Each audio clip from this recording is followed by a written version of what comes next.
वीर भोगते हैं वसुधा के वैभवों को सदा, शक्तिहीन दीनहीन जीवन बिताते हैं, और शस्त्र का संधान शक्ति का सदा रहा विधान, पृष्ठ इतिहासों वाले यही बतलाते हैं।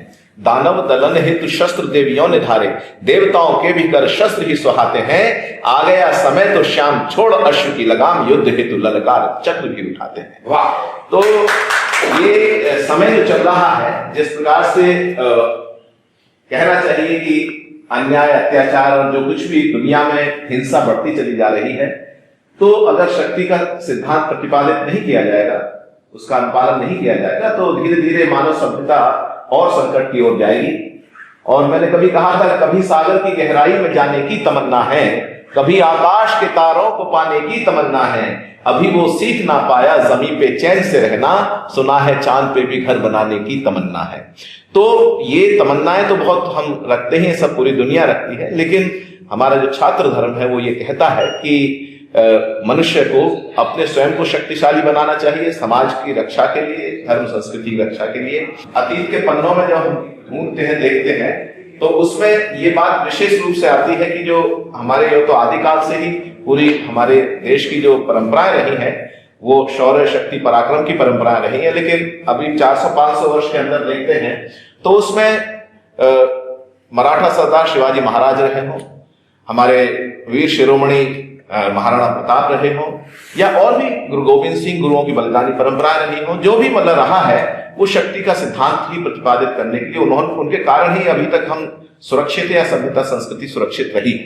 तो उसमें 2-3 छंद मैं रख देता हूं, क्योंकि यहाँ सभी लहू में जो रवानी है वो कहीं ना कहीं उस रवानी का जोश जो है वो बताता है कि हम क्या चाहते हैं, क्या करना चाहिए।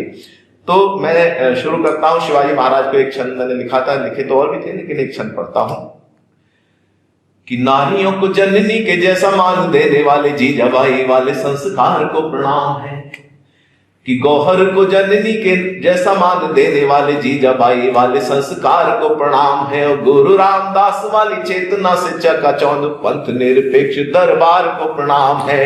तो मुगलों को मिली ललकार को प्रणाम, कि शत्रुओं को मिली ललकार को प्रणाम, और माता भवानी की तलवार को प्रणाम है, और शूरता के दिव्य पारावार को प्रणाम, शूरता के दिव्य पारावार को प्रणाम, मेरा शिवाजी मराठा सरदार को प्रणाम है, सरदार को प्रणाम है। और चेतक की टाप संग हल्दी घाटी में जोड़ी, उस धूल से सजे गगन को नमन है।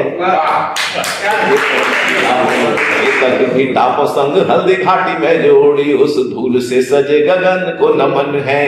और धर्म संस्कृति स्वाभिमान हेतु किए गए शूरता के पावन हवन को नमन है। तो हिंदुस्तानियों के हृदयों में जो धड़क रही, कि हिंदुस्तानियों के हृदयों में जो धड़क रही, राजस्थान वाली उस सगन को नमन है, राजस्थान वाली उस सगन को नमन है। और जिसने हल्दी घाटी से दिल्ली तक को तपाया, राणा जी प्रताप की तपन को नमन है। और एक छंद और मैंने कहा राजस्थान के उस परंपरा के ऊपर, कि पन्ना धाय पद्मिनी और हाड़ा रानी वाले नारियों के पुण्य स्वाभिमान को प्रणाम है, कि पन्ना धाय पद्मिनी और हाड़ा रानी वाले नारियों के दिव्य स्वाभिमान को प्रणाम है।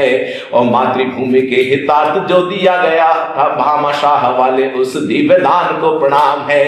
तो घास वाली रोटियों को खा के भूमि पर सोए, कि घास वाली रोटियों को खा के भूमि पर सोए, प्रभु एक लिंग के दीवान को प्रणाम, कि प्रभु एक लिंग के दीवान को प्रणाम है। और शूरता और वीरता पराक्रम के परे आए, आन बान वाले राजस्थान को प्रणाम है, आन बान वाले राजस्थान को प्रणाम है।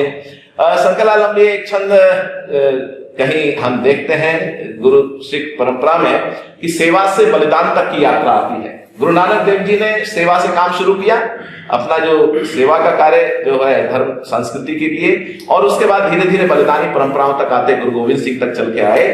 तो इतिहास में जाने की जरूरत नहीं, आप सब जानते हैं क्या कैसे रहा है। कि पंच प्यारे और बंदा बैरागी की शहादत गुरु ग्रंथ साहिब की वाणी को नमन है। कि पंच प्यारे और बंदा बैरागी की शहादत गुरु ग्रंथ साहिब की वाणी को नमन है। और कंधार की रणभूमि में जो देश हित लड़े नौजवान बेटों की जवानी को नमन है।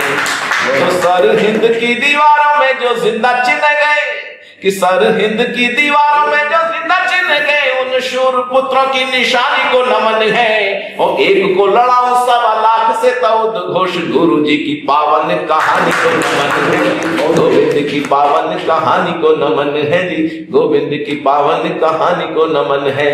श्रृंखला बहुत लंबी है। एक छंद मैंने लिखा था कुछ भगत सिंह जी के ऊपर, एक छंद उसमें से पढ़ता हूं मैं कि मातृभूमि को दिलाने मुक्ति जो कमाया नाम, बलिदान शौर्य की सच्चाई को नमन है। कि मातृभूमि को दिलाने मुक्ति जो कमाया नाम, बलिदान शौर्य की सच्चाई को नमन है। और जिसने अमर क्रांति ज्वाल को जन्म दिया, ऐसी पुण्य कोख वाली माई को नमन है। जिसने अमर क्रांति ज्वाल को जन्म दिया, ऐसी पुण्य कोख वाली माई को नमन है। तो इनकलाब जिंदाबाद वाले घोष को नमन, आजादी के कन्हाई को नमन है।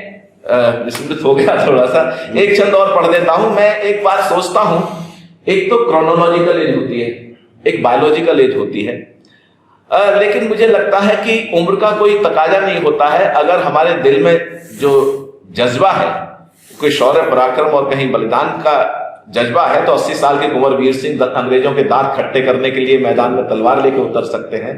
या कहीं खुदीराम बोस 15, 16, 17 साल की उम्र में अंग्रेजों के सामने भिड़ जाते हैं। तो ऐसा मैं मानता हूं कि जिसका दिल जवान है वो हर व्यक्ति जवान है।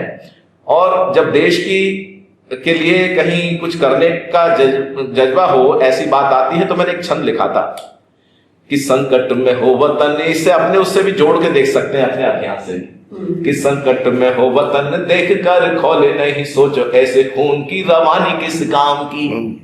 कि संकट में हो वतन देख कर खोले नहीं सोचो ऐसे खून की रवानी किस काम की। और स्वार्थों की चौसर पे हारती ही जा रही जो स्वाभिमान शून्य जिंदगानी किस काम की। तो जिसमें ना त्याग देश प्रेम ना ही बलिदान, कि जिसमें न त्याग देश प्रेम ना ही बलिदान, सोचो जिंदगी की वो कहानी किस काम की। और कर्ज निज माटी का चुकाए बिना ढल जाए, दोस्तों बताओ वो जवानी किस काम की थी, दोस्तों बताओ जवानी।